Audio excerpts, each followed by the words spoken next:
And people say, oh, that's just a throwaway line. No, it's not a throwaway line.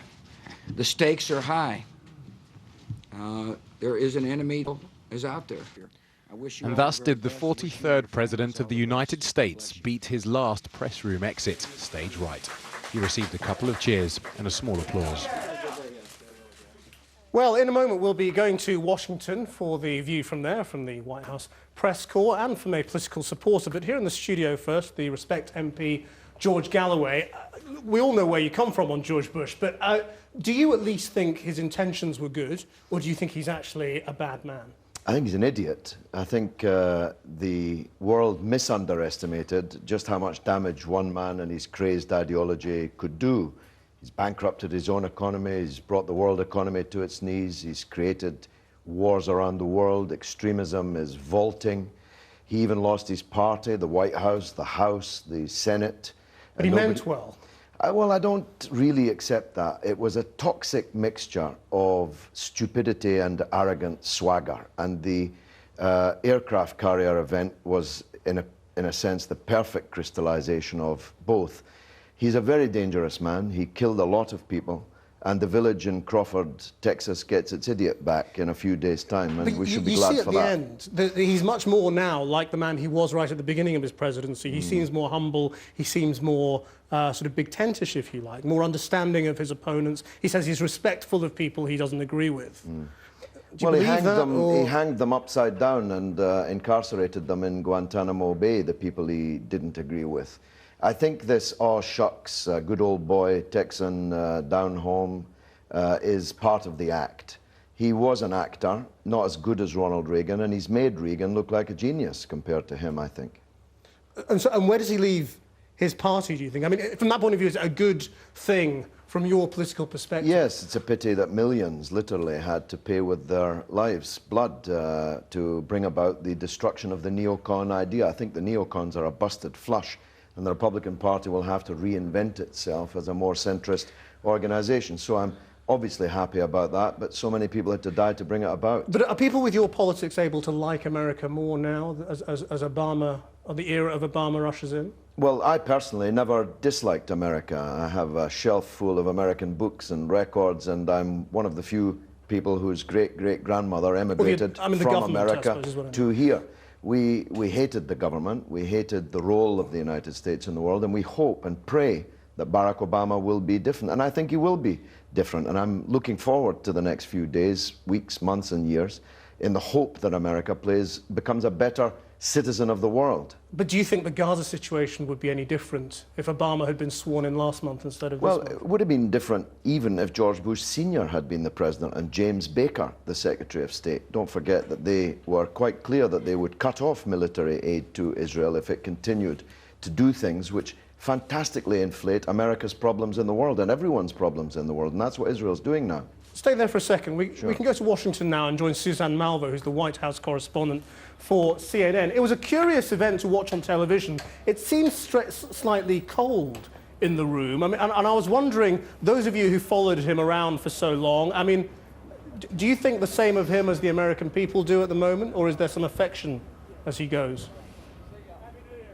It was really kind of a strange press conference. It started off, he was complimenting and thanking the press for the job that they had done. There have been a lot of moments when the White House and the press corps has not seen eye to eye on a number of things. He was alternately defensive, defiant, and then sometimes reflective is what we heard. He said, you know, sometimes happy, sometimes unhappy, but always joyous is how he called his presidency. He said there's no such thing as a short-term history. He really seemed at moments to be rather emotional, other times to be grappling for the right words, the right explanations, for people to try to understand in that room and perhaps much beyond the room why he made some of the decisions that he did. He actually was quite candid when he talked about some of the mistakes and the disappointments, which we had not heard before. It has been very difficult to get this president to actually talk about those kinds of things. But without, Suzanne, without giving away your own, politics, which I'm sure you'll want to keep close to your chest, I mean,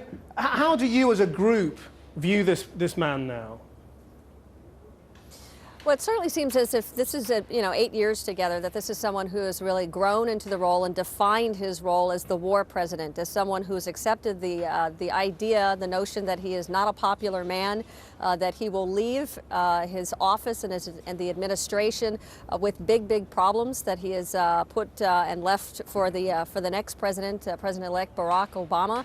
That he is hoping that at least history will be the judge of him and that will vindicate many of the decisions that he's made. He also, however, does seem to be someone who is at least starting to wrap his mind around some of the decisions that he made and second guessing, thinking, okay, well, perhaps when it came to Katrina and he was flying Air Force One above the city that was underwater, that perhaps, there was a consideration of landing there in New Orleans or Baton Rouge. He had talked about that for the first time. Suzanne Malveaux, thanks very much. Let's go to Pietro Nivola, Senior Fellow at the Brookings Institute in also Washington. We just had a very robust prosecution, if you like, of all George Bush's mistakes from George Galloway here in the studio.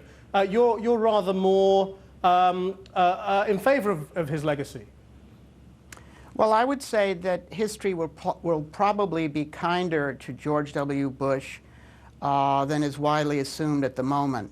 You have to wait a number of years, but decades from now, people are going to look back and see a president who had initially wanted to embark on a project which he called compassionate conservatism, then got blindsided by some extremely bad luck in the form of September 11th, and actually is finishing his term with another bout of extremely bad luck, the financial meltdown, which happened on his watch but has a longer history than just his tenure. You make him sound unlucky rather than the idiot that George Galloway describes.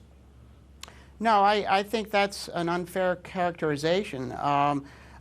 He did there were blunders on his during his presidency, indeed, as there are in all presidencies, and some of them were quite serious. But there were also some notable accomplishments.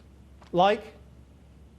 Well, for example, if you want to just stick to foreign policy, the fact of the surge is that it pulled the chestnuts out of the fire. Iraq is finally being stabilized. It's a belated success, but and not entirely a full success, of course, but it's a lot better than it was back in 2006.